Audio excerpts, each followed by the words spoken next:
Hey you guys, it's Crystal from the Abundantly Blessed Homestead, where we use the wisdom of our ancestors to make amazing, nourishing, delicious meals for our family and grow some of our own food. Today I am going to be cleaning my Berkey filters. If you do not own a Berkey water filtration system, please look into them. There's plenty of places online to buy them. They are great because they filter out quite a bit of contaminants in our tap water. And there's the option of the add-on fluoride and arsenic filters, which I do have on my Berkey. So I'm just going to walk you guys through how to clean the filters. The black filters, I think they say they're good for about 5,000 gallons each.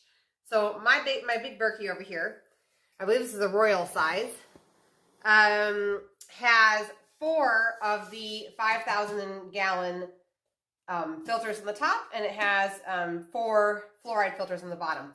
The reason why that is important is because each one of those filters is good for 5,000 gallons. So some people just replace their filters every year, but I would encourage you to pay attention to how many gallons you're putting inside your Berkey and do the math and wait until you have gone through all of those gallons to go ahead and buy new filters.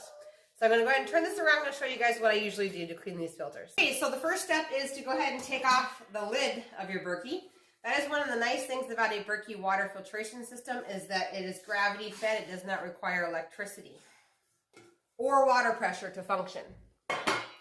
So basically what we're going to do from here is you're going to want a towel, and you're going to lay it on your countertop.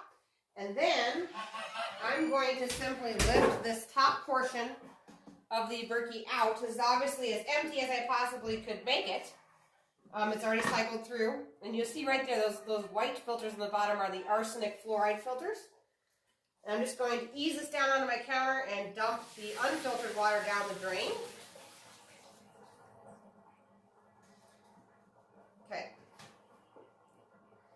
And then what I'm actually going to do is take the base right now, and I'm going to go ahead and clean that out with just soap and water. See if I can move you guys so you guys can see what I'm doing a little bit better here. Okay, so I'm just going to go ahead and dump what is remaining in here out.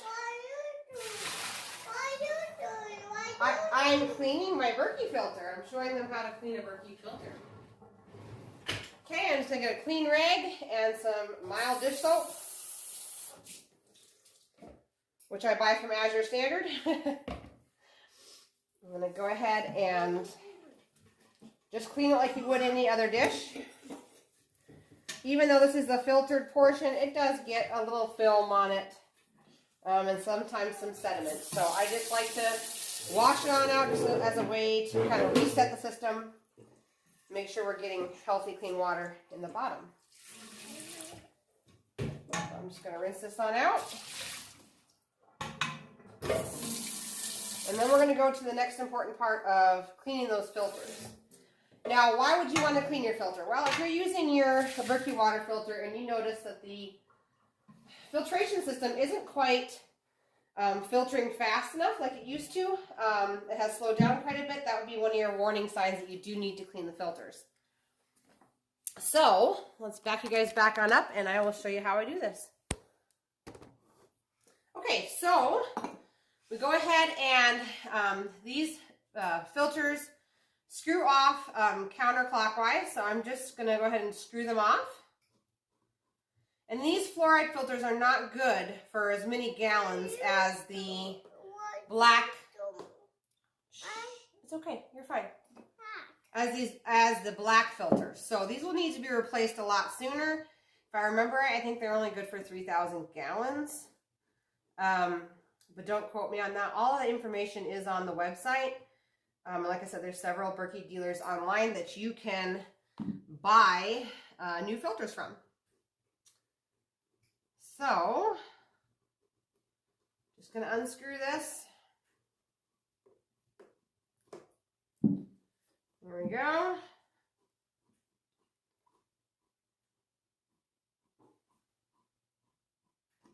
Okay, now on each one of the stubs of the black filters are little wing nuts.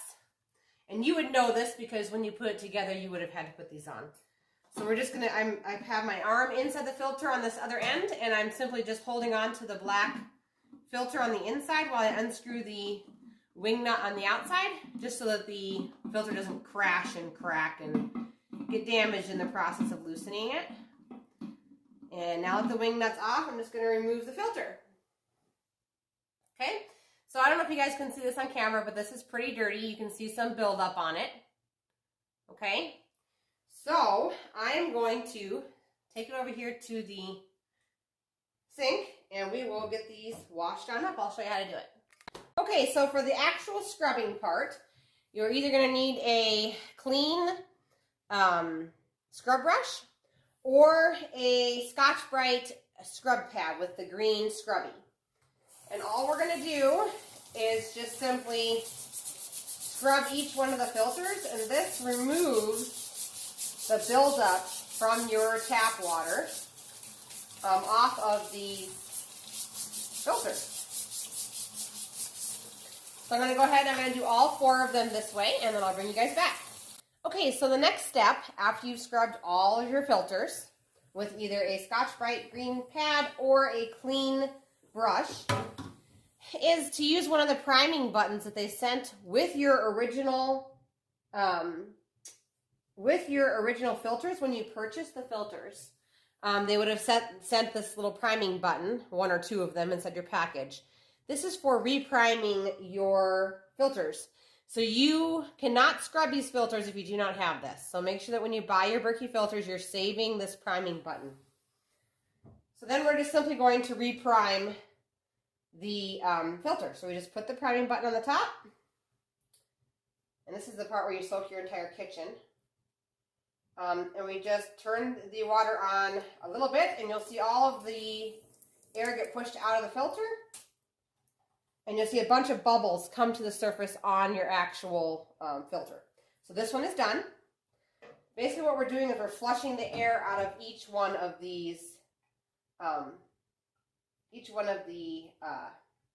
filters. So I'm just kind of gently pushing up so that the water doesn't squirt all over my kitchen, hopefully. And there we are. We're just going to let the water run through the filter for a couple of seconds. There's air bubbles on there. I don't know if you guys can even see that, but you'll see that there's like little water droplets that come through the filter and onto the surface of the filter. And you just want that to run just for a few seconds just to make sure that you've gotten all the air out of the filter from scrubbing it. If you do not do this step, the water will not go through your filters. You will do this whole process, put the entire thing back together, and your filters will not work. They have to be reprimed. You have to take the time and push the air back out of the filters. Whoops. Getting squirted. And usually I get squirted in my kitchen, gets squirted a little bit every time I do this. It's just kind of a mess. Yeah, we're squirting it. So now we're going to go ahead and put these back into the Berkey filter. Okay, so once again, we're just going to take the post of each filter, put it back through the holes where it was before you cleaned everything. And we're just going to simply attach the wing nut again to it. And we're going to do this, I have my arm into the filter supporting the black filter in the inside of this filter casing, and I'm just screwing on the wing nut, okay? I'm going to do this with all filters, all 4 of them, and I'll bring you right back. I just wanted to mention that it is really important that you get these wing nuts nice and tight because you don't want any of the water leaking through the holes, obviously, around the posts of your filters. Now I'm going to go ahead and I'm going to add the back on the arsenic fluoride filters. This is the side that goes up that has this little bump, little cap here. The straight end on the bottom goes down towards the bottom. And we're just going to rotate this around until there's about a quarter of the post that you can see remaining. When you originally get them, they put like a little sticker on it and you rotate it around, but once you remove the sticker, it's hard to tell how far to go, so you don't puncture the little paper thin barrier in the inside. So my rule of thumb is I just go ahead and screw them back on until about a 1/4 inch is showing of that post, and then I stop, okay? And that 1/4 inch will be between the wing nut and the filter, the white filter. Okay, so we're just going to go ahead and screw this on. And then I'm going to rinse. I'm going to flip this around, and I'm going to rinse these fluoride filters out. It's okay. That's why we have a towel up here. We're just going to rinse them off because, you know, dirty hands, they could be dirty from a variety of different things. So, and then I'm just going to simply put this on in, and we're going to load it with new fresh water. And it should cycle through a lot quicker, you guys, now that it's cleaned, all right? So that's all there is to it as far as cleaning your filters. How often to do it depends on how dirty your water is. I know at our old home, I had to do it about once a month. Our city water was so filthy. Out here in the country, it's a little bit less filthy. This is the first time I've cleaned it in probably 8 months. So just keep an eye, and when your flow starts to slow down, as far as how fast it filtrates a couple of gallons, that is your sign that you need to go ahead and scrub off those little filters, reprime them, reinstall them, and you're good to go. If you guys have any other questions, leave them down in the comments. Thank you so much for watching. I also wanted to mention that we do have a live cooking class every Tuesday night right here on the channel at 5:15 p.m. Central Time, and we make a nourishing, delicious, kid-approved, I have 5 kids, guys, kid-approved meal for your family together. It's just a way that I'd love to help everyone out there to make one more step towards a healthy food relationship for your family. So if you're interested in that, please subscribe, and I'll see you guys in the next video. Thank you so much for watching.